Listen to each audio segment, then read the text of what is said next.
ವಿಶ್ವಾಧಾರಕನೇ. ಆಮೇಲೆ ಶ್ರೀ ಗುರುಗಳು ಸಾಯನ್ ದೇವನನ್ನು ಕುರಿತು, ಎಲೈ ಸಾಯನ್ ದೇವನೇ, ನೀನು ಅನಂತ ವ್ರತದ ಬಗ್ಗೆ ನನ್ನನ್ನು ಕೇಳಿದ್ದಿ. ಹಿಂದಕ್ಕೆ ಬಹುಮಂದಿ ಒಳ್ಳೆ ನಿಶ್ಚಲವಾದ ಮನಸ್ಸಿನ ಭಕ್ತಿಯಿಂದ ಅನಂತನನ್ನು ಆರಾಧಿಸಿ ಸಿದ್ಧಿಯನ್ನು ಪಡೆದರು. ಕಾರಣ ಆ ಅನಂತ ವ್ರತದ ಮಹಿಮೆಯನ್ನು ಹೇಳುವೆನು ಕೇಳು. ಹಿಂದಕ್ಕೆ ಪಾಂಡುರಾಯನ ಮಗನಾದ ಧರ್ಮರಾಯನು ಅನಂತ ವ್ರತವನ್ನು ಮಾಡಿ ತೀವ್ರವಾಗಿ ರಾಜ್ಯವನ್ನು ಪಡೆದನು. ಅದು ಇಂತಹ ಉತ್ತಮ ವ್ರತವಿದೆ ಎಂದು ಹೇಳಿದರು. ಆಗ ಸಾಯನ್ ದೇವನು ಕೈಮುಗಿದು, ಸ್ವಾಮಿ ಗುರುಗಳೇ, ಪೂರ್ವದಲ್ಲಿ ರಾಜನಾಗಿದ್ದ ಯುಧಿಷ್ಠಿರನು ಮತ್ತೊಮ್ಮೆ ರಾಜ್ಯವನ್ನೇಕೆ ಪಡೆದನು ಎಂದು ಕೇಳಿದನು. ಶ್ರೀ ಗುರುಗಳು, ಎಲೈ ಭಕ್ತನೇ, ಪೂರ್ವದಲ್ಲಿ ಪಾಂಡವರಿಗೆ ರಾಜ್ಯವಿತ್ತು. ಆದರೆ ಅವರ ದಾಯಾದಿಗಳಾದ ದುಷ್ಟ ಕೌರವರು ಕಪಟ ಮಾಡಿ ಜೂಜಿನಲ್ಲಿ ಅವರನ್ನು ಸೋಲಿಸಿ ಅವರ ರಾಜ್ಯವನ್ನು ಹರಣ ಮಾಡಿದರು. ಆದ್ದರಿಂದ ಅವರು ರಾಜ್ಯವನ್ನು ಬಿಟ್ಟು 12 ವರ್ಷಗಳವರೆಗೆ ವನವಾಸಕ್ಕೆ ಹೋಗಿ ಬಹಳ ಕಷ್ಟಪಡುತ್ತಿದ್ದರು. ಅದರಿಂದ ಅವರಿಗೆ ರಾಜ್ಯವಿಲ್ಲದಂತಾಗಿತ್ತು. ಆ ಘೋರವಾದ ಅರಣ್ಯದಲ್ಲಿ ಧರ್ಮರಾಯನು ತನ್ನ ಬಂಧುಗಳು ಹಾಗೂ ದ್ರೌಪದಿಯ ಸಹಿತವಾಗಿ ಬಹಳ ಚಿತೆಯಿಂದ ಕಷ್ಟಪಡುತ್ತಾ ಶ್ರೀಹರಿಯನ್ನು ಧ್ಯಾನಿಸುತ್ತಿದ್ದರು. ಈ ಪ್ರಕಾರ ಪಾಂಡವರು ಸಮಸ್ತ ರಾಜ್ಯವನ್ನು ಬಿಟ್ಟು ಅರಣ್ಯದಲ್ಲಿದ್ದರೂ ಸಹ ದುಷ್ಟರಾದ ಕೌರವರು ಕಪಟದಿಂದ ಅವರಿಗೆ ಮೇಲಿಂದ ಮೇಲೆ ನಾನಾ ರೀತಿಯಿಂದ ವಿಘ್ನ ಮಾಡಿ ಕಷ್ಟಪಡಿಸುತ್ತಿದ್ದರು. ಒಮ್ಮೆ ಅವರ ಸ್ವತ್ತನ್ನು ಹರಣ ಮಾಡಬೇಕೆಂದು ಮಧ್ಯರಾತ್ರಿಯಲ್ಲಿ 60,000 ಶಿಷ್ಯರ ಸಹಿತವಾದ ದೂರ್ವಾಸನು ಅವನನ್ನು ಬೇಡಿರೆಂದು ಕೇಳಿ ಕಳುಹಿಸಿದನು. ಪಾಂಡವರು ಶ್ರೀಹರಿಯ ಭಕ್ತರಾದ್ದರಿಂದ ಅವನು ಅವರನ್ನು ಸದಾ ರಕ್ಷಿಸುತ್ತಿದ್ದನು. ಆ ಪಾಂಡವರು ವಿರಕ್ತರಾಗಿ ಆ ವನದಲ್ಲಿಯೇ ಇದ್ದು ನಾನಾ ವ್ರತಗಳನ್ನು ನಾನಾ ತೀರ್ಥಯಾತ್ರೆಯನ್ನು ಮಾಡಿ ಬಹಳ ಕಷ್ಟಪಡುತ್ತಿದ್ದರು. ಭಕ್ತವತ್ಸಲನಾದ ಶ್ರೀಕೃಷ್ಣನು ಅವರ ಕಷ್ಟವನ್ನು ತಿಳಿದ ಕೂಡಲೇ ಒಂದು ದಿವಸ ಅವರ ಬಳಿಗೆ ಬಂದನು. ಅವನು ಬರುವುದನ್ನು ನೋಡಿ ಧರ್ಮರಾಯ ಲೋಟಾಂಗಣ ಹಾಕುತ್ತಾ ಅವನ ಎದುರಿಗೆ ಹೋಗಿ ಸಾಷ್ಟಾಂಗ ನಮಸ್ಕಾರ ಮಾಡಿ ತನ್ನ ಚಂಡಿಕೆಯಿಂದ ಶ್ರೀಕೃಷ್ಣನ ಪಾದಧೂಳಿಯನ್ನು ಝಾಡಿಸಿ ಅವನ ಕೈ ಹಿಡಿದು ತಮ್ಮ ಪರ್ಣಕುಟೀರದಲ್ಲಿ ಕರೆದುಕೊಂಡು ಹೋಗಿ ಯೋಗ್ಯವಾದ ಆಸನದಲ್ಲಿ ಕೂರಿಸಿ ಅಗ್ರ್ಯ ಪಾದ್ಯಾದಿಗಳನ್ನು ಕೊಟ್ಟು ವಿನಯದಿಂದಲೂ ಷೋಡಶೋಪಚಾರ ಪೂಜಾ ಮಾಡಿ ಗಂಧಾಕ್ಷತೆಯನ್ನು ಹಚ್ಚಿ ಆ ಅಡವಿಯಲ್ಲಿ ಬೆಳೆಯುವ ನಾನಾ ತರದ ಹೂವಿನ ಮಾಲೆಯನ್ನು ಹಾಕಿ ಭಕ್ತಿಯಿಂದ ಪೂಜಿಸಿದನು. ಆಮೇಲೆ ವಿನಯದಿಂದ ಕೈಮುಗಿದು ನಿಂತು, ಜಯ ಜಯ ಋಷಿಕೇಶನೇ, ಜಯ ಭಕ್ತವತ್ಸಲನೆ, ಜಯ ಕೃಷ್ಣಾನಾದನೆ, ಜಯ ಜಯ ಅನಂತನೆ, ನಾರಾಯಣನೇ, ಭವತಾರಕನೆ, ಕೃಪಾಳುವೆ, ಲಕ್ಷ್ಮೀರಮಣನೆ, ಕ್ಷೀರಸಾಗರ ವಾಸಿಯೇ, ವಾಸುದೇವನೇ, ಪರಮಾತ್ಮನೆ, ಪರಂಜ್ಯೋತಿಯೇ, ಸೃಷ್ಟಿ ಸ್ಥಿತಿ ಲಯಕರ್ತನೆ, ತ್ರಿಮೂರ್ತಿಯ ಅವತಾರನೆ, ವಿಶ್ವರಕ್ಷಕನೇ, ವಿಶ್ವಾಧಾರನೆ, ಅರುಣ ರೇಣು ತೃಣ ಕಾಷ್ಟಾಂಗಗಳಲ್ಲಿ ಪರಿಪೂರ್ಣನಾದವನೇ, ತ್ರಿಗುಣಾತ್ಮಕ ಹರ್ಷಿಕೇಶನೇ, ರಾಜೋ ಗುಣದಿಂದ ಕೂಡಿಕೊಂಡು ಸೃಷ್ಟಿಯನ್ನು ರಚಿಸುವಂತವನೇ, ನಿನಗೆ ನಮಸ್ಕಾರವು. ದುಷ್ಟ ನಿಗ್ರಹ ಶಿಷ್ಟ ರಕ್ಷಕ ಮಾಡುವುದಕ್ಕೆ ನೀನೇ ಸಮರ್ಥನೆಂದು ವೇದಗಳು ಪುರಾಣಗಳು ನಿನ್ನನ್ನು ನಾನಾ ರೀತಿಯಿಂದ ಪ್ರಸಿದ್ಧವಾಗಿ ಹೊಗಳುತ್ತಿವೆ. ದೇವ, ನೀನು ಭೂಭಾರವನ್ನು ಹರಣ ಮಾಡಲಿಕ್ಕೆ ಅವತರಿಸಿದ್ದಿ. ನಾನು ನಿನಗೆ ಭಾರವಾಗಿದ್ದರೆ ನನ್ನನ್ನೇಕೆ ಜೀವದಿಂದಿಟ್ಟಿರುವಿ? ನೀನು ಪಾಂಡವರೇ ನನ್ನ ಪಂಚಪಾಣವೆಂದು ಜಗತ್ತಿನಲ್ಲಿ ಹೇಳಿಕೊಳ್ಳುತ್ತಾ ನಮ್ಮನ್ನು ಅರಣ್ಯಕ್ಕೆ ಕಳುಹಿಸಿ ನಾನಾ ರೀತಿಯಲ್ಲಿ ಯಾಕೆ ಕಷ್ಟಪಡಿಸುತ್ತಿ? ದೇವ, ನಿನ್ನ ಕೃಪಾ ಸಂಪಾದಿಸುವುದು ನೀನು ರಕ್ಷಿಸುತ್ತಿ. ಹೀಗಿದ್ದು ನಮ್ಮನ್ನು ಉಪೇಕ್ಷಿಸಿ ಅರಣ್ಯದಲ್ಲೇಕೆ ಇತ್ತಿ? ಎಲೆ ಋಷಿಕೇಶನೇ, ನಾವು ನಿನ್ನ ಹೊರತು ಮತ್ಯಾರ ಮುಂದೆ ನಮ್ಮ ದುಃಖವನ್ನು ಹೇಳಬೇಕು? ಒಂದು ವೇಳೆ ನೀನು ನಮ್ಮನ್ನು ಉಪೇಕ್ಷಿಸಿದರೆ ನಾವು ಜೀವಿತಿದ್ಯಾಕೆ ಇರಬೇಕು ಎಂದು ಅಂದನು. ಅಷ್ಟರಲ್ಲಿ ಭೀಮಸೇನನು ಕೃಷ್ಣನ ಚರಣಗಳನ್ನು ಹಿಡಿದು ವಂದಿಸಿ, ದೇವ, ನೀನು ನಮ್ಮನ್ನು ಉಪೇಕ್ಷಿಸುವ ಕಾರಣವೇನೆಂಬುದನ್ನು ಕೃಪಾ ಮಾಡಿ ನನಗೆ ಹೇಳು. ನಾನು ನಿನ್ನ ಹೊರತಾಗಿರುವೆನೆ.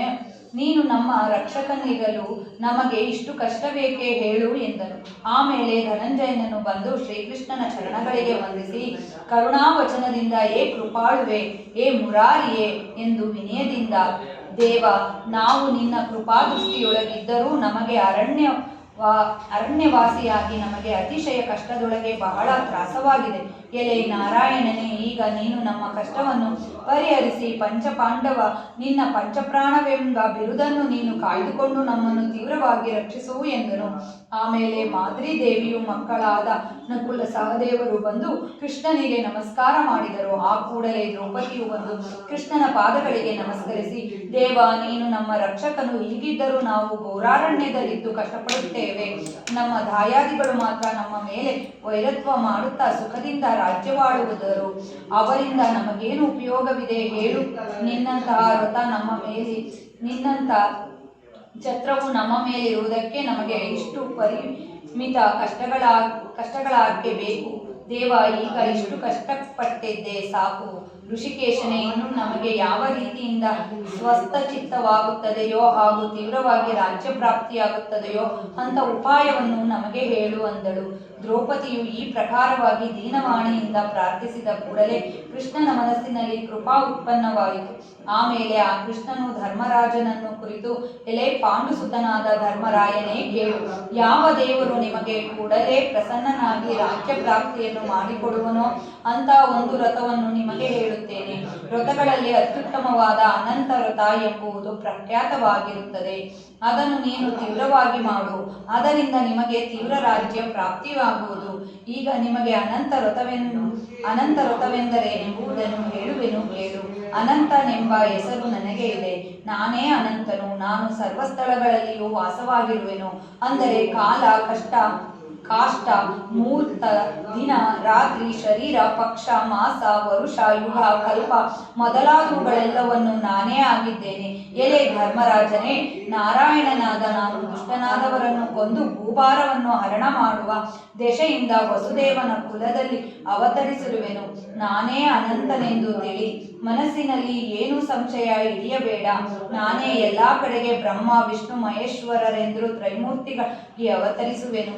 ಸೂರ್ಯ, ಚಂದ್ರರು, ಚತುರ್ದಶ ಭುವನಗಳು, ಅಷ್ಟ ವಸುಗಳು, ದ್ವಾದಶಾದಿತ್ಯರು, ಏಕಾದಶ ರುದ್ರರು, ಸಮಸ್ತ ಸಮುದ್ರ, ಸಪ್ತ ಋಷಿ, ಸಪ್ತ ಪರ್ವತಗಳು, ಎಲ್ಲಾ ವೃಕ್ಷಗಳು, ಆಕಾಶವು, ನಕ್ಷತ್ರಗಳು, ದಶದಿಕ್ಕುಗಳು, ಈ ಭೂಮಿಯು, ಸಪ್ತ ಪಾತಾಳಗಳು, ಭೂರ್ಭುವಾದಿ ಸಕಲ ಲೋಕಗಳು, ಅಣು, ರೇಣು, ತೃಣ, ಕಾಷ್ಟಾಂಗಗಳೆಲ್ಲವೂ ವಿಶ್ವಾತ್ಮವಾದ ನಾನೇ ಆಗಿದ್ದೇನೆ. ಎಲೆ ಧರ್ಮರಾಜನೇ, ನೀನು ಮನಸ್ಸಿನಲ್ಲಿ ಸ್ವಲ್ಪವಾದರೂ ಸಂಶಯ ಮಾಡದೆ ನಿಶ್ಚಯವಾಗಿ ನಾನೇ ಅನಂತನೆಂದು ತಿಳಿದು ವಿಧಿಪೂರ್ವಕ ಪೂಜಾ ಮಾಡು. ನಿನಗೆ ಈ ವ್ರತವು ಉತ್ತಮವಾಗಿರುತ್ತದೆ ಎಂದು ಹೇಳಿದರು. ಶ್ರೀಕೃಷ್ಣನ ಮಾತು ಕೇಳಿ ಧರ್ಮರಾಯನು ವಿನಯದಿಂದ ಕೈಮುಗಿದು, ಸ್ವಾಮಿ ನಾರಾಯಣನಾದ ಕೃಷ್ಣನೇ, ಆ ವ್ರತವನ್ನು ಮಾಡುವ ವಿಧಾನವು ಹೇಗೆ? ಅದಕ್ಕೆ ಯಾವ ದಾನ ಕೊಡಬೇಕು? ಪೂಜಾ ಹೇಗೆ ಮಾಡಬೇಕು? ವ್ರತವನ್ನು ಯಾವ ದಿವಸ ಮಾಡಬೇಕು? ಪೂರ್ವದಲ್ಲಿ ಆ ವ್ರತವನ್ನು ಯಾರು ಮಾಡಿದರು, ಅವರಿಗೆ ಏನು ಫಲವಾಯಿತು ಎಂಬುದನ್ನು ತೀವ್ರವಾಗಿ ವಿಸ್ತಾರವಾಗಿ ಹೇಳಬೇಕು ಎಂದು ಪ್ರಾರ್ಥಿಸಿದರು. ಆಗ ಶ್ರೀಕೃಷ್ಣನು, ಎಲೆ ಧರ್ಮರಾಯ, ನೀನು ನನಗೆ ಆ ವ್ರತದ ಸಂಬಂಧವಾಗಿ ಹೇಳುವೆನು ಕೇಳು. ಭಾದ್ರಪದ ಮಾಸ ಶುಕ್ಲ ಪಕ್ಷದ ಚತುರ್ದಶಿ ಬರುತ್ತದೆ ಅಷ್ಟೇ. ಆ ದಿವಸ ಅನಂತನನ್ನು ಆರಾಧಿಸಿ ನೀನೇ ತೀವ್ರವಾಗಿ ರಾಜ್ಯವನ್ನು ಸಂಪಾದಿಸುತ್ತಿ. ಮತ್ತು ನೀನು ನನಗೆ ಪೂರ್ವದಲ್ಲಿ ಈ ವ್ರತವನ್ನು ಯಾರು ಮಾಡಿದರೆಂದು ಕೇಳುತ್ತಿ. ಅದನ್ನು ಹೇಳುತ್ತೇನೆ, ಏಕಚಿತ್ತದಿಂದ ಕೇಳು. ಪೂರ್ವದ ಕೃತಯುಗದಲ್ಲಿ ವಸಿಷ್ಠ ಗೋತ್ರದಲ್ಲಿ ಉತ್ಪನ್ನವಾದ ಸುಮಂತು ಎಂಬ ಒಬ್ಬ ಬ್ರಾಹ್ಮಣನಿದ್ದನು. ಭೃಗುವಿನ ಮಗಳಾದ ದೀಕ್ಷಾ ಎಂಬುವಳು ಅವನ ಪತ್ನಿಯಾಗಿದ್ದಳು. ಅವಳು ಪತಿವ್ರತೆಯೂ ಔದಾರ್ಯವಂತಳೂ ಆಗಿದ್ದಳು. ಆಕೆಗೆ ಸುಶೀಲ ಎಂಬ ಒಬ್ಬ ಸುಂದರ ಕನ್ಯೆಯೂ ಜನಿಸಿದ್ದಳು. ಆ ಸುಶೀಲೆಯು ಬೆಳೆಯುತ್ತಾ ದೊಡ್ಡವಳಾಗಿ ತಂದೆಯ ಮನೆಯಲ್ಲಿದ್ದು ನಿತ್ಯ ಸದಾಚಾರದಿಂದ ನಡೆಯುತ್ತಾ ದೇವ ಬ್ರಾಹ್ಮಣರಲ್ಲಿ ಭಕ್ತಿಯನ್ನಿಟ್ಟು ತಾನು ವಿಚಿತ್ರವಾದ ಮಂಗಳ ದ್ರವ್ಯಗಳಿಂದ ಅಲಂಕೃತಳಾಗಿದ್ದಳು. ಇದಲ್ಲದೆ ನಿತ್ಯ ಮನೆಯನ್ನು ಸಾರಿಸಿ ಬಾಗಿಲುಗಳಿಗೆ ನಾನಾ ತರದ ಪತ್ರಗಳಿಂದ ತೋರಣವನ್ನು ಕಟ್ಟಿ 5 ಬಣ್ಣದ ಪುಡಿಗಳಿಂದ ಸ್ವಸ್ತಿಕಾದಿ, ಶಂಖ, ಚಕ್ರ, ಗದಾ, ಪದ್ಮ ಮೊದಲಾದ ನಾನಾ ತರದ ರಂಗೋಲಿಯನ್ನು ಹಾಕಿ ಮನೆಯನ್ನು ಬಹುರೀತಿಯಿಂದ ಶೋಭಿಸುವಂತೆ ಮಾಡಿ ತಂದೆ ದೇವಪೂಜೆಗೆ ಎಲ್ಲ ಉಪಕರಣಗಳನ್ನು ಒದಗಿಸಿಕೊಟ್ಟು ನಿತ್ಯ ತ್ರಿಕರಣಪೂರ್ವಕವಾಗಿ ದೇವರಿಗೆ ನಮಸ್ಕರಿಸುತ್ತಾ ಮನದಲ್ಲಿ ಆನಂದ ಪಡುತ್ತಾ ಇರುತ್ತಿದ್ದಳು. ಹೀಗೆ ನಡೆದಿರುವ ಒಂದು ದಿವಸ ದೈವಶತ್ ಒಂದು ವಿಚಿತ್ರ ಸಂಗತಿ ನಡೆಯಿತು. ಆ ಸುಮಂತನ ಪತ್ನಿಯಾದ ದೀಕ್ಷಾ ಎಂಬುವಳು ಸುಶೀಲ ತಾಯಿಯ ಮರಣ ಹೊಂದಿದಳು. ಹೆಂಡತಿಯು ಸತ್ತು ಹೋದ್ದರಿಂದ ಆ ಸುಮಂತನು ಎಲ್ಲಾ ಕರ್ಮಗಳು ನಿಂತು ಹೋದವು. ಆದ್ದರಿಂದ ಅವನು ಮತ್ತೊಂದು ಲಗ್ನ ಮಾಡಿಕೊಳ್ಳಬೇಕೆಂದು ನಿಶ್ಚಯಿಸಿ ಬೇರೆ ಒಬ್ಬ ಸ್ತ್ರೀಯನ್ನು ಲಗ್ನ ಮಾಡಿಕೊಂಡನು. ಆಕೆಯ ಹೆಸರು ಕರ್ಕಶಿ ಎಂಬುದಾಗಿತ್ತು ಮತ್ತು ಆಚರಣೆಯಲ್ಲಿ ಬಹಳ ದುಶೀಲ, ಕೆಟ್ಟ ಸ್ವಭಾವದಳಾಗಿದ್ದಳು. ತನ್ನ ಗಂಡನ ಮತ್ತು ಮಲಮಗಳಾದ ಸುಶೀಲೆಯ ಸಂಗಡ ಜಗಳವಾಡುತ್ತಿದ್ದಳು. ಮುಂದೆ ಸ್ವಲ್ಪ ದಿವಸಗಳಲ್ಲಿ ಆ ಕನ್ಯೆಯಾದ ಸುಶೀಲೆ ಲಗ್ನಕ್ಕೆ ಯೋಗ್ಯರಾದಳು. ಆಗ ಸುಮಂತ ಬ್ರಾಹ್ಮಣನು ಈಕೆಗೆ ಒಬ್ಬನನ್ನು ಸಿಕ್ಕರೆ ಕನ್ಯಾದಾನ ಮಾಡಿಕೊಡಬೇಕೆಂದು ಮೇಲಿಂದ ಮೇಲೆ ಚಿಂತಿಸಿದನು. ಹೀಗೆ ಚಿಂತಿಸುತ್ತಿರಲು ಒಂದು ದಿವಸ ಕೌಂಡಿನ್ಯನೆಂಬ ಋಷಿಯಿಂದ ಅಲ್ಲಿಯೇ ಬರಲು ಕನ್ಯೆಯನ್ನು ಲಗ್ನದ ಬಗ್ಗೆ ವಿಚಾರಿಸಿದನು. ಅದಕ್ಕೆ ಸುಮಂತನು ಬ್ರಾಹ್ಮಣನು ಒಪ್ಪಿಕೊಂಡನು. ಆಮೇಲೆ ಆ ಕೌಂಡಿನ್ಯನಿಗೆ ಆ ಸುಶೀಲೆಯನ್ನು ಕನ್ಯಾದಾನ ಮಾಡಿಕೊಟ್ಟು ವಿಧಿ ಪ್ರಕಾರ ಲಗ್ನ ಮಾಡಿದನು. ಕೌಂಡಿನ್ಯನು ಹೆಂಡತಿಯೊಡನೆ ಆಷಾಢ ಶ್ರಾವಣ ಈ 2 ಮಾಸಗಳಾಗುವ ತನಕ ಮಾವನ ಮನೆಯಲ್ಲಿಯೇ ಇದ್ದನು. ಆ ಸುಮಂತನ 2ನೇ ಹೆಂಡತಿಯಾದ ಆ ಕರ್ಕಶಿಯು ಮಲಮಗಳಾದ ಸುಶೀಲೆಯ ಮೇಲೆ ನಿತ್ಯ ವೈರತ್ವ ಮಾಡುತ್ತಿದ್ದಳು. ಇದನ್ನು ಮಾವನಾದ ಸುಮಂತನಿಗೆ ಕೌಂಡಿನ್ಯ ಆ ಸಂಗತಿಗಳನ್ನು ಹೇಳಿ, ನಾನು ನಿನ್ನ ಹೆಂಡತಿಯೊಡನೆ ಬೇರೆ ಸ್ಥಳದಲ್ಲಿರುವ ಯಾವುದಾದರೊಂದು ಆಶ್ರಮಕ್ಕೆ ಹೋಗುವೆನು ಎಂದು ಹೇಳಿದನು. ಆ ಮಾತು ಕೇಳಿ ಸುಮಂತನು ಬ್ರಾಹ್ಮಣನು ಬಹಳ ದುಃಖ ಮಾಡಿ, ಈ ಕರ್ಕಶಿಯು ನನ್ನ ಹೆಂಡತಿಯಲ್ಲ, ವೈರಿಯು, ಈಕೆಯ ಕೈಯಲ್ಲಿ ಉರಿಯಲಾರದೆ ನನ್ನ ಮುದ್ದು ಮಗಳು ಇನ್ನೂ ದೂರ ಹೋಗುತ್ತಾಳಲ್ಲ, ಏನು ಮಾಡಲಿ, ನಾನು ಎಂಥ ಪಾಪಿನಿಯನ್ನು ಲಗ್ನ ಮಾಡಿಕೊಂಡೆನಲ್ಲ ಎಂದು ಅನ್ನುತ್ತಾ, ಮತ್ತು ಶಾಂತಳಾದ ಹಾಗೂ ಸದಾಚಾರಿಯಾದ ಹೆಂಡತಿಯಿಲ್ಲದವರ ಮನೆಯ ಅರಣ್ಯದಂತೆಯೇ ಸರಿ. ಸ್ವಾಮಿ ತ್ರಿಪುರಾರಿಯಾದ ಶ್ರೀ ಶಂಕರನೇ, ನಾನು ಸಂಸಾರ ಸಾಗರದಲ್ಲಿ ಮುಳುಗಿರುವೆನು. ಆದ್ದರಿಂದ ನನ್ನ ನಿತ್ಯ ಕರ್ಮ ಹಾಗೂ ತಪಸ್ಸುಗಳು ನಡೆಯುವುದಾದವು. ಈ ಕರ್ಕಶಿಗೆ ಹಿತವನ್ನು ಕೇಳಿದರೂ ಕೇಳುವುದಿಲ್ಲ. ಮಗಳು ಅಳಿಯನು ಮನೆಯಲ್ಲಿದ್ದರೆ ನನಗೆ ಬಹಳ ಸಂತೋಷವು, ನಿತ್ಯ ಅಳಿಯನ ದರ್ಶನವಾಗುತ್ತದೆ. ಈಗ ಏನು ಮಾಡಲಿ ಎಂದು ಸುಮಂತನು ಬ್ರಾಹ್ಮಣನು ಚಿಂತಿಸುತ್ತಿದ್ದನು. ಅದನ್ನು ಕಂಡು ಕೌಂಡಿನ್ಯನು ಅವನಿಗೆ ಸಮರ್ಪಕವಾಗುವಂತೆ ಹೇಳುತ್ತಾನೆ. ಏನೆಂದರೆ, ಮಾವನವರೇ ಕೇಳಿರಿ, ನೀವು ಏನೂ ಚಿಂತೆ ಮಾಡಬೇಡಿ. ಒಂದೇ ಮನೆಯಲ್ಲಿ 2 ತಪಸ್ವಿಗಳಿರಬಾರದು, ಆದ್ದರಿಂದ ಧರ್ಮ ಕೆಡುವುದು. ನಾವು ಬೇರೆ ಸ್ಥಳಕ್ಕೆ ಹೋಗಿ ನಿಮ್ಮ ಆಶ್ರಮಕ್ಕೆ ಸಮೀಪವಾಗಿಯೇ ಒಂದು ಆಶ್ರಮವನ್ನು ಮಾಡಿಕೊಂಡು ಅನುಷ್ಠಾನ ಸಹಿತ ತಪಸ್ಸು ಮಾಡುತ್ತಿದ್ದು ಮೇಲಿಂದ ಮೇಲೆ ನಿಮ್ಮ ದರ್ಶನಕ್ಕೆ ಬರುವೆನು ಎಂದು ಹೇಳಿದನು. ಆಗ ಸುಮಂತನು ಬ್ರಾಹ್ಮಣನು, ಕೌಂಡಿನ್ಯ ಮುನಿಯೇ ಕೇಳು, ನೀವು ಇನ್ನು 12 ದಿವಸ ನಮ್ಮಲ್ಲಿ ಇದ್ದು ಸರ್ವಸಿದ್ಧಿ ತ್ರಯೋದಶಿ ದಿವಸ, ಅಂದರೆ ಭಾದ್ರಪದ ಶುಕ್ಲದ ತ್ರಯೋದಶಿ ದಿವಸ ಹೊರಡಿರಿ ಎಂದು ಹೇಳಿದನು. ಮಾವನ ವಿನಂತಿಯಂತೆ ಕೌಂಡಿನ್ಯನು ಮತ್ತೆ 13 ದಿವಸಗಳವರೆಗೆ ಇದ್ದು ಮರುದಿನ ಉತ್ತಮ ಮುಹೂರ್ತವಿರುವುದನ್ನು ನೋಡಿ, ಅಂದರೆ ಅನಂತ ಚತುರ್ದಶಿ ದಿವಸ ಹೆಂಡತಿಯೊಡನೆ ಹೊರಟರು. ಆಗ ಸುಮಂತ ಬ್ರಾಹ್ಮಣನು ಹೆಂಡತಿಯ ಕರ್ಕಶಿಯನ್ನು ಕರೆದು, ಎಲೆ ಸ್ತ್ರೀಯೇ, ನಮ್ಮ ಮಗಳು ಗಂಡನ ಸಂಗಡ 2ನೇ ಕಡೆಗೆ ಹೋಗುವಳು. ಅಳಿಯನಿಗೆ ಭೋಜನ ಮಾಡಿಸಬೇಕು, ಕಾರಣ ಬೇಗನೆ ಉತ್ತಮ ಅಡಿಗೆಯನ್ನು ಸಿದ್ಧ ಮಾಡು ಎಂದು ಹೇಳಿದನು. ಈ ಪ್ರಕಾರ ಗಂಡನ ಮಾತು ಕೇಳಿ ಕೂಡಲೇ ಆಕೆಗೆ ಏನಾಯಿತೋ ಏನೋ, ಅವಳು ಓಡುತ್ತಾ ಮನೆಯೊಳಗೆ ಹೋಗಿ ಬಾಗಿಲನ್ನು ಗಟ್ಟಿಯಾಗಿ ಹಾಕಿಕೊಂಡು ಅದಕ್ಕೆ ಹಲ್ಲು ಅನ್ನಿಸಿ ಚಿಲಕವನ್ನು ಅಗಳಿಗೆಯನ್ನು ಹಾಕಿಕೊಂಡು ಕುಳಿತು.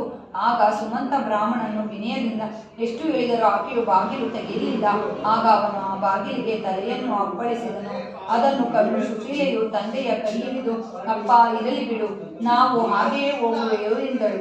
ಆಗ ಸುಮಂತನು ಬ್ರಾಹ್ಮಣನು ಅಡಿಗೆ ಮನೆಗೆ ಹೋಗಲು ಬಾರದಿದ್ದರಿಂದ ಬರಕೈಯಿಂದ ಕಳಿಸಬಾರದೆ ಚೌಸೊಪ್ಪಿಯಲ್ಲಿದ್ದ ಗೌದಿಯ ಹಿಟ್ಟನ್ನು ಕೊಟ್ಟು ಅಳಿಯ ಮತ್ತು ಮಗಳಿಗೆ ಅಪ್ಪಣೆ ಕೊಟ್ಟನು. ಆಗ ಕೌಂಡಿನ್ಯನು ಸಂತೋಷದಿಂದ ಸತಿಯೊಡನೆ ರಥದಲ್ಲಿ ಕುಳಿತುಕೊಂಡು ಹೊರಟನು. ಹೋಗುತ್ತಾ ಮಧ್ಯಾಹ್ನವಾಗಲು ಅಲ್ಲಿರುವ ನದಿಯಲ್ಲಿ ಅನುಷ್ಠಾನ ಮಾಡುವವರ ದೆಸೆಯಿಂದ ಕೌಂಡಿನ್ಯನು ರಥದಿಂದಿಳಿದು ನದಿ ತೀರಕ್ಕೆ ಹೋಗಿ ಸ್ನಾನ ಮಾಡಿ ಅನುಷ್ಠಾನ ಮಾಡುತ್ತಾ ಕುಳಿತನು. ಸುಶೀಲೆಯು ರಥದ ಹತ್ತಿರ ನಿಂತುಕೊಂಡು ಅತ್ತಿತ್ತ ನೋಡುತ್ತಿರುವಳು. ಆ ನದಿಯ ದಂಡೆಯಲ್ಲಿರುವ ರಮ್ಯವಾದ ವನದಲ್ಲಿ ಅನೇಕ ಸ್ತ್ರೀಯರು ಇದ್ದದ್ದನ್ನು ನೋಡಿದಳು. ಆ ಸ್ತ್ರೀಯರು ಕೆಂಪು ರೇಷ್ಮೆಯ ಪೀತಾಂಬರವನ್ನಿಟ್ಟುಕೊಂಡು ಪ್ರತಿಯೊಬ್ಬರು ಬೇರೆ ಬೇರೆಯಾಗಿ ತಮ್ಮ ತಮ್ಮ ಕುಶಲಗಳನ್ನಿಟ್ಟುಕೊಂಡು ಪೂಜೆ ಮಾಡುತ್ತಿದ್ದರು, ಕಳಶಗಳನ್ನಿಟ್ಟುಕೊಂಡು ಪೂಜೆ ಮಾಡುತ್ತಿದ್ದರು. ಸುಶೀಲೆಯು ಅದನ್ನು ನೋಡಿ ಮೆಲ್ಲನೆ ಅವರ ಹತ್ತಿರ ಹೋಗಿ ವಿನಯದಿಂದ, ಅವ್ವಗಳಿರ, ಈಗ ನೀವು ಯಾವ ವ್ರತವನ್ನು ಮಾಡುವಿರಿ ಎಂದು ಕೇಳಿದರು. ಆಗ ಆ ಸ್ತ್ರೀಯರು ಸುಶೀಲೆಯನ್ನು ಕುರಿತು, ಅಮ್ಮ, ಅನಂತ ವ್ರತವೆಂಬ ಒಂದು ವ್ರತವಿದೆ, ಅದನ್ನು ನಾವು ಮಾಡುವೆವು. ವಿಧಿ ಪ್ರಕಾರ ಅನಂತನನ್ನು ಪೂಜಿಸಿದರೆ ಕೂಡಿಲೆ ಸಕಲಾಭಿಷ್ಟಗಳು ಸಾಧಿಸುವುದು ಎಂದು ಹೇಳಿದರು.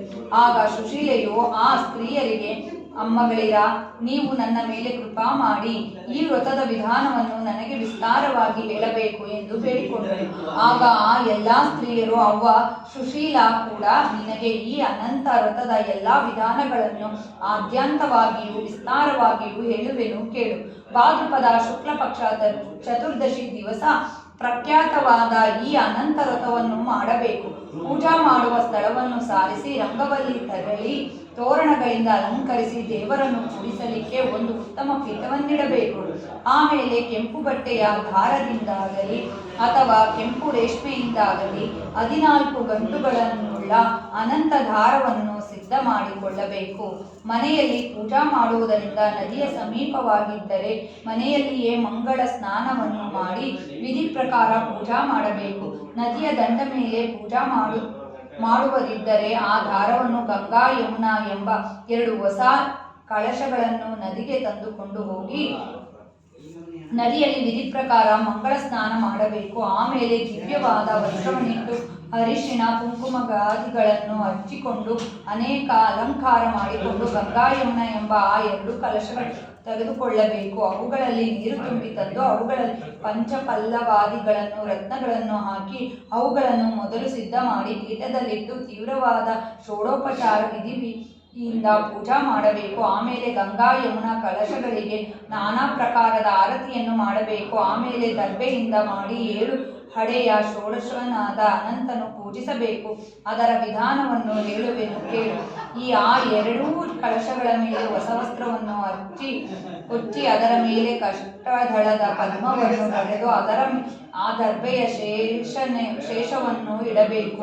ಆ ಕಳಶಗಳ ಮುಂದೆ ಪಂಚವರ್ಣದ ಪುಡಿಗಳಿಂದ ಶಂಖಚಕ್ರ ಗದಾ ಪದ್ಮಾದಿ ಅನೇಕ ರಂಗೋಲಿಗಳು ಹಾಕಬೇಕು. ಆಮೇಲೆ ಮನಸ್ಸಿನಲ್ಲಿ ಆ ದರ್ಬೆಯ ಶೇಷವನ್ನು ಶೇಷಾಶಾಯಿಯಾದ ವಿಷ್ಣುವೆಂದು ಧ್ಯಾನಿಸಿ ಷೋಡಶೋಪಚಾರ ವಿಧಿಯಿಂದ ಉತ್ತಮವಾಗಿ ಪೂಜಿಸಬೇಕು. ಯಾಕಂದರೆ 7 ಎಡೆಯ ಶೇಷನ ಮೇಲೆ ಶ್ರೀ ವಿಷ್ಣುವು ಸದಾ ಮಲಗಿರುವುದರಿಂದ ಅವನಿಗೆ ಅನಂತನೆಂಬ ಹೆಸರು ಬಂದಿದೆ.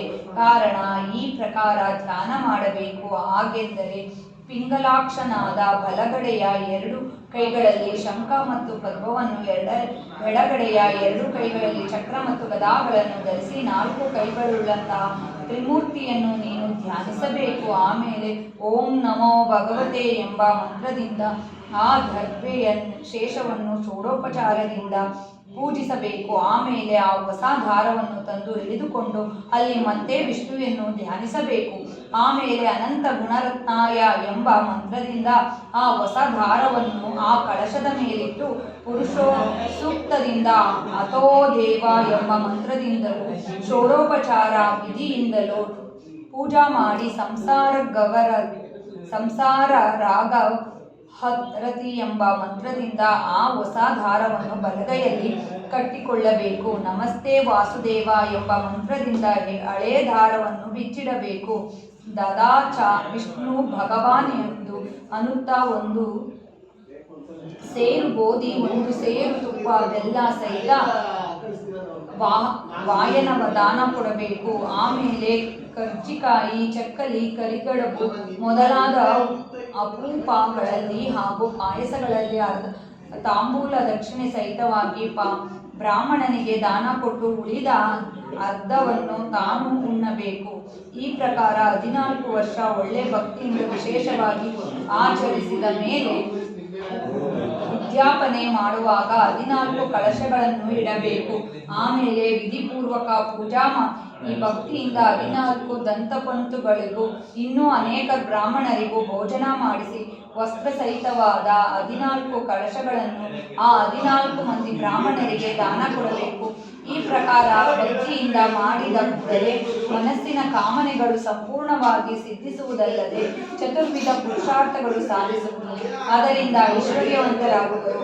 ಆದ ಕಾರಣ ಎಲ್ಲೋ ಸುಶೀಲೆ, ಈ ದಿವಸ ಅನಂತ ಚತುರ್ದಶಿ ಇದ್ದುದರಿಂದ ನೀನು ತೀವ್ರವಾಗಿ ನಮ್ಮ ಸಂಗಡ ಈ ವ್ರತವನ್ನು ಮಾಡು ಎಂದು ಆ ಸ್ತ್ರೀಯರು ಆಕೆಗೆ ವಿಸ್ತಾರವಾಗಿ ಎಲ್ಲ ಸಂಗತಿಗಳನ್ನು ಹೇಳಿ, ಯಾವತ್ತು ಸ್ತ್ರೀಯರು ಕೂಡಿ 14 ಗಂಟುಗಳ ಒಂದು ಅನಂತ ದಾರವನ್ನು ಕೊಟ್ಟು ತಮ್ಮೊಡನೆ ಆಕೆಯ ಕಡೆಯಿಂದ ವಿಧಿ ಪ್ರಕಾರ ಪೂಜಾ ಮಾಡಿಸಿ ಆ ದಾರವನ್ನು ಆಕೆಯ ಬಲಗೈಯಲ್ಲಿ ಕಟ್ಟಿ ಆಮೇಲೆ ಸುಶೀಲೆಯು ತಾನು ತಂದ ಗೋಧಿ ಹಿಟ್ಟಿನಲ್ಲಿ ಅರ್ಧವನ್ನು ವಾಯನ ದಾನವಾಗಿ ಬ್ರಾಹ್ಮಣನಿಗೆ ಕೊಟ್ಟು ಆ ಎಲ್ಲ ಸ್ತ್ರೀಯರ ಅಪ್ಪಣೆಯನ್ನು ತಗೊಂಡು ಅವರೆಲ್ಲರಿಗೂ ವಿನಯದಿಂದ ಬಹುರೀತಿಯಾಗಿ ನಮಸ್ಕಾರ ಮಾಡಿ ತನ್ನ ರಥದ ಹತ್ತಿರ ಬಂದಳು. ಅಷ್ಟರಲ್ಲಿ ಕೌಂಡಿನ್ಯ ಋಷಿ ತನ್ನ ಅನುಷ್ಠಾನವನ್ನು ತೀರಿಸಿಕೊಂಡು ಕೂಡಲೇ ರಥದ ಹತ್ತಿರ ಬಂದನು. ಆಮೇಲೆ ಅವನು ತನ್ನ ಹೆಂಡತಿಯನ್ನು ಕುರಿತು ನಡೆ ಇನ್ನು ಹೋಗೋಣ ಎಂದು ಹೇಳಿ ಇಬ್ಬರು ರಥವನ್ನು ಹೋಗುತ್ತಿದ್ದರು.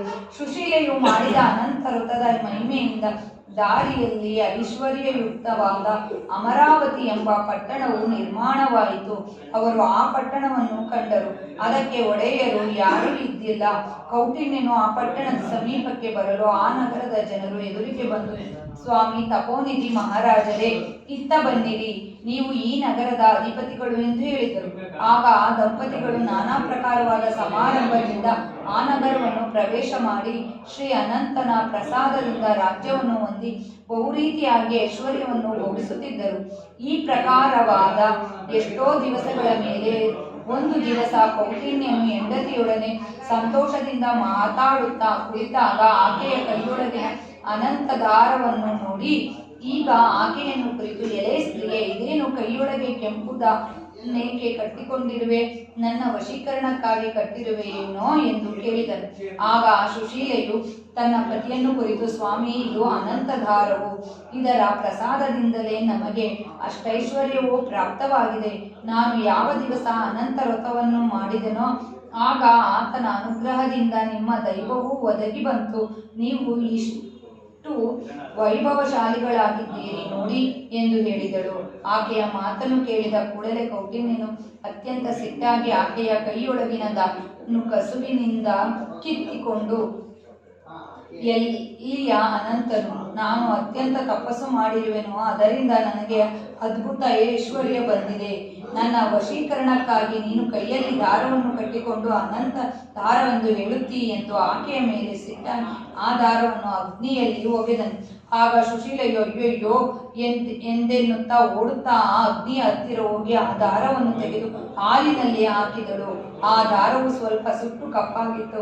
ಕೌಟಿನ್ಯ ಮುನಿಯು ಈ ಪ್ರಕಾರ ಅನಂತ ದಾರವನ್ನು ಬೆಂಕಿಯಲ್ಲಿ ಒಗೆದ ಕೂಡಲೇ ಅವನ ಐಶ್ವರ್ಯವೆಲ್ಲ ನಾಶವಾಗಿ ಅವನು ದರಿದ್ರನಾದನು. ಆಗ ನಗರದೊಳಗಿನ ಯಾವತ್ತು ಜನರು ಅವನ ವೈರಿಗಳಾದರು, ಅವನ ಯಾವತ್ತು ವಸ್ತ್ರ ಒಡವೆಗಳನ್ನು ಗೋಧನವನ್ನು ಕಳ್ಳರು ಕದ್ದೊಯ್ದರು. ಆದ್ದರಿಂದ ಅವನು ಮತ್ತಿಷ್ಟು ದರಿದ್ರನಾದನು. ಅವನ ಮನೆಯು ಕೂಡಲೇ ಸುಟ್ಟು ಹೋಯಿತು, ಒಂದು ವಸ್ತ್ರ ಸಹ ಉಳಿಯಲಿಲ್ಲ. ರಮಾಕಾಂತನಾದ ಅನಂತನ ಅವಕೃಪೆಯ ಕೂಡಲೇ ಅವನ ಸರ್ವಸ್ವವೂ ನಾಶವಾಯಿತು. ಆಗ ಕೌಟಿನ್ಯನು ಮನಸ್ಸಿನ ಆಲೋಚಿಸುತ್ತಾ, ನಾನು ಮತಾಂಧನಾಗಿ ಸುಮ್ಮನೆ ಆ ದಾರವನ್ನು ಅಗ್ನಿಯಲ್ಲಿ ಹಾಕಿದ್ದರಿಂದ ಆ ಅನಂತನು ನನ್ನ ಮೇಲೆ ಸಿಟ್ಟಾಗಿರುವನು. ಆದ ಕಾರಣ ಈಗ ನಾನೊಂದು ನೇಮವನ್ನು ಮಾಡುವೆನು. ಏನೆಂದರೆ, ಶ್ರೀ ಲಕ್ಷ್ಮೀಪತಿಯಾದ ಅನಂತನು ನನಗೆ ಭೇಟಿಯಾಗುವಂತೆ ನಾನು ನನ್ನ ನೀರುಗಳನ್ನು ತೆಗೆದುಕೊಳ್ಳುವುದಿಲ್ಲ ಎಂದು ಒಳ್ಳೆ ಕಠಿಣ ರೀತಿ ನಿಶ್ಚಯ ಮಾಡಿ ಆ ಕೌಟಿನ್ಯನು ತನ್ನ ಹೆಂಡತಿಯೊಡನೆ ಘೋರವಾದ ಅರಣ್ಯದಲ್ಲಿ ಹೋಗು, ಏ ಅನಂತ ಎನ್ನುತ್ತಾ ಅಡವಿಯೊಳಗೆ ತೀವ್ರವಾಗಿ ಕೂಗುತ್ತಾ ಮುಂದೆ ಹೂವು ಹಣ್ಣು ಕಾಯಿಗಳಿಂದ ತುಂಬಿದಂತಹ ಒಂದು ಮಾವಿನ ಮರವನ್ನು ಕಂಡನು.